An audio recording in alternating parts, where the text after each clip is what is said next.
Andrea Jenkins has resigned from the government to focus on obtaining the right Brexit. Andrea Jenkins, Conservative MP for Moreland Outwood, said she quit the position as she wanted to spend more time on Brexit, as safeguarding the right kind of departure is important to her. Ms Jenkins, who had served as the Parliamentary Private Secretary for the Ministry of Housing, Communities and Local Government, won her parliamentary seat from then Labour Shadow Chancellor Red Balls at the 2015 election. She ran her election campaign on promising to vote for a referendum and now wants to dedicate as much time as possible being a voice for the benefits of Brexit. In her resignation statement, she has attacked the committee for exiting the European Union, on which she currently sits.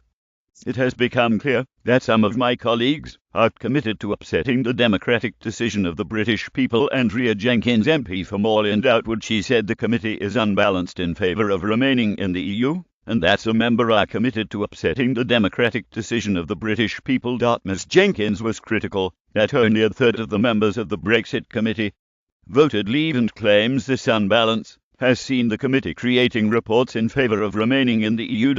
She said, "Currently, there are 21 members on the Brexit committee, only 7 of which voted to leave the EU. It is my opinion that the reports produced by the committee have been unbalanced in favour of us either remaining in the EU, the customs union, or delaying our departure." Andrea Jenkins supports Theresa May in delivering the Brexit that she promised the British people. It has become clear that some of my colleagues are committed to upsetting the democratic decision of the British people.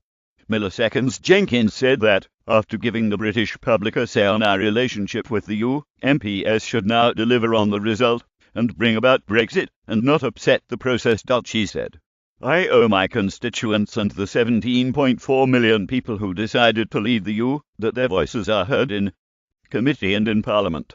In her statement, Ms Jenkins said she supports Theresa May in delivering the Brexit that she promised the British people. She added she was glad that the Prime Minister shares my vision of a truly global Britain which is able to strike trade agreements with other countries.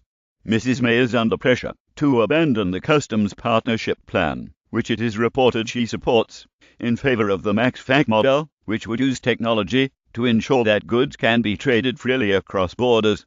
It is expected that the Prime Minister will tell Brussels that Britain needs the Brexit transition period to now last until 2023, as the government has had difficulties finding a solution to the Northern Ireland border.